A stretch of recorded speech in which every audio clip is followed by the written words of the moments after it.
it's time for some more from the autobiography that we call 24 Years at the Tap End. The life of my friend Chris.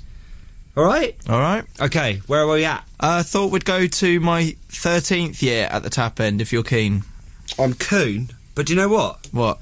I'm also Rodo. Right. Should we go? Always Rodo. No. And I'm ready as well. Well, that's good then. Year 7 had seen the transformation of me from primary school to high school, and significant changes were beginning to take place. Oh, yeah. Both physically and mentally. Generally, everything was going as the textbooks predicted, and I was largely happy with the changes. What textbooks were they? Oh, you know, the ones you start learning about in year 6. Oh, yeah. It was this kind of time at school where some people were racing ahead in their evolution. Our year 8 lads were a complete cross-section of human development, with a few 6-foot giants and a few who could have easily passed for a 9-year-old. It's that sort of that time where it really is weird with your mates. Some of them look really old, some of them look really young. Yeah. I was learning lots of new stuff at this age. I was like a sponge, working out what stuff I was good at and what stuff I was not so good at. Maths and chemistry wasn't my thing. Me neither. But I realised I was quite good at badminton. No, I wasn't. I was also quite interested and good at English, history and bizarrely French. Our French teacher was a very passionate lady, and throughout my time at school... Whoa, what do you mean? I just mean she was sort of passionate about the subject and passionate about the language. Was your French teacher not your mum? No, we really can't get this confused. My mum is a French teacher, but right. not my French teacher. Oh, okay. I thought she was your French teacher No. at school. When you said the other week that your mum taught you French. Yeah. So let's make that very clear now. Okay, good. And then you would have called your... I did think my mum is a very passionate lady. Yeah. No, it's quite a weird thing. but that's not what I'm saying at all. I don't feel comfortable with that. No, but No, it's I don't. not. That's not the situation. All right, yeah, I think you've made that quite clear now. Move on. And throughout my time at school, she would step in to save me from various different situations. She was firm but fair, and with hindsight, I have a lot of respect for her. She loved the French language and taught all her lessons in French. It was weird at first, but it was her gimmick. What, so a French teacher, surprisingly, teaches all of her lessons in French? Yes. That's not really a gimmick. Does that happen at every Well, it school? is. Do you know what it is? Because a lot of teachers who teach modern languages do it in English until they actually get to the French bit. But you learn a lot better if you walk into the room and it's because my French teacher spoke English, but my German teacher, the minute you walk through the door, whatever he was saying, he just only spoke German. Which is quite funny when they're telling you off. Yeah. Do you know what I mean? Because if that's their rule that they're going to do French, and it's hard, it's like when they want to have a go at you and they're doing it in French, you don't understand what they're saying. But it's just quite funny. Can you remember any of the telling off in French? Oh, no, not at all. Not at all. It was probably like, Entschuldigung or something like that. And German. yeah, that's German, so that's wrong. My German teacher just used to shout Hände hoch bitte all the time. She's like, put your hand up. For Detroit. Whatever we say in the foreign language, are you going to think of a musical reference? I'll try. We would have vocab tests every week, and she was on the ball, unlike the German teacher. There would be no cheating. There would be random spot checks, and if you hadn't learnt your vocab, she would go ape on you. But she didn't just lead with the stick. There was a nice juicy carrot. So she had a stick? No, there was no... it's a turn of phrase. And when she went ape, did she actually go singe? What does that mean? Monkey. I don't... No, I just mean she just sort of went, like, off. Right.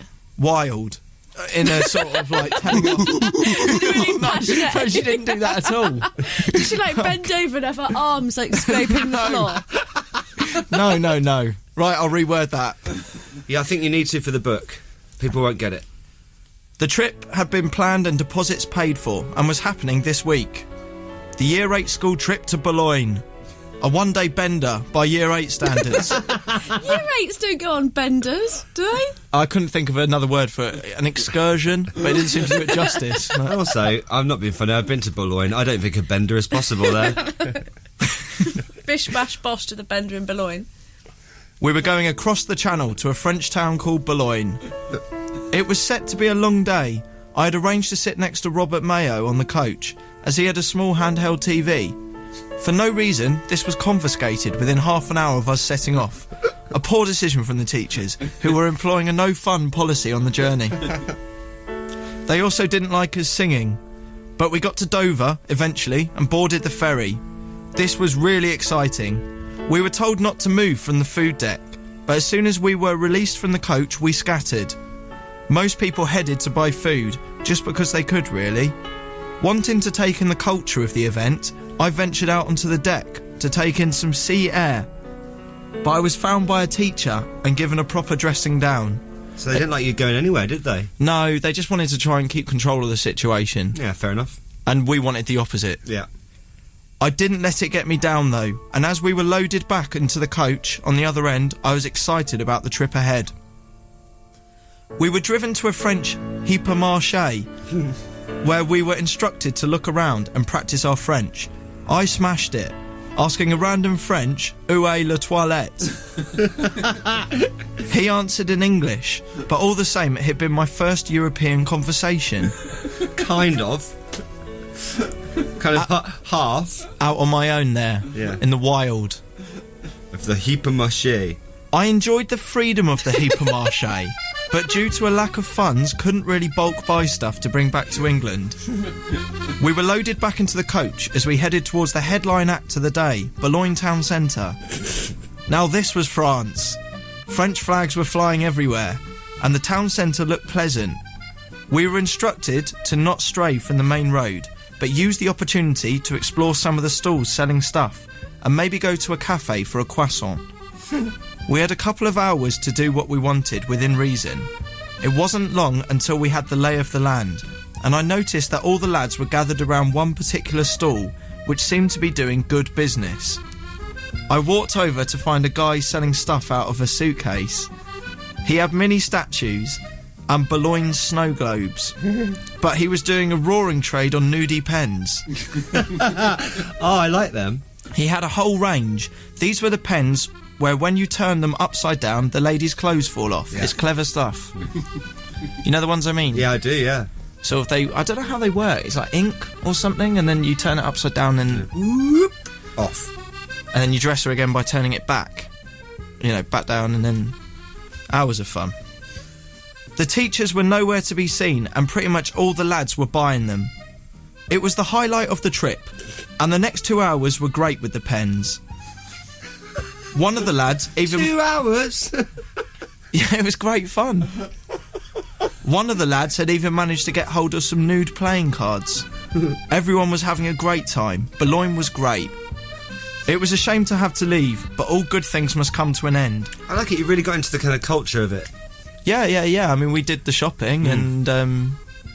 From a man with a suitcase. Yeah. Well, yeah, but I mean, we had to order in French, which is what the French teacher wanted. How do you say nudie playing cards? Don't know, actually. Can't remember. You must have done it to be able to get them, or did you just use hand gestures? Yeah, hand gestures, like that. Yeah. That, please. That, s'il vous plaît. We were loaded onto the coach for the journey home. At Calais, a policeman boarded the coach. I assume he was from customs, and asked all of us if we were taking anything into the country we shouldn't. The coach went quiet, and then Robert Williams piped up, holding up his nudie pen. Oh. Our teacher was livid and shouted at him hard. She then turned to everyone else on the coach and asked if anyone else was carrying the pens. Nearly everyone held their nudie pen up in the air. And after the shouting was finished, we were instructed to hand over our pens. Rubbish. It was a bad result. Robert Williams, what an idiot. I'm really annoyed at him because he ruined it for everyone. Are you not allowed to bring nude pens? No, I checked this that night. You are. Yeah, no, I was going to say, that's a ridiculous rule. You should be able to take nude pens anywhere. It was a bad result, and our teacher was in an awful mood the whole way home. It had been a good school trip, though, and although I came back with no presents for the family, I did give you. What were you going to do? Give them the nudie pens? No, the nudie pens. Here, Mum. Sorry, Mum, it got confiscated at customs. No. But I did have you lush brunette. No, the nudie pen wasn't for the family. What I mean is, it was such... Speak to Madame What's-Her-Face, she's got 42. It was such a short trip that I didn't think it merited getting presents for the family. Right. You needed to explain that. You know, whenever you go on a school trip or a holiday, you feel the need to bring back presents for the family. Yeah. Even if it's just something small. Yeah. I didn't feel one day in Bologne merited that. No, not even a Bologne snow globe. No. I came back with a greater understanding of the French culture and some good memories. How? I look forward to going back to Bologne one day again. Exactly how did you experience the French culture? Well, I went to the Hypermarché, I spoke some French, and I bought a nudie pen from a stall in Bologne.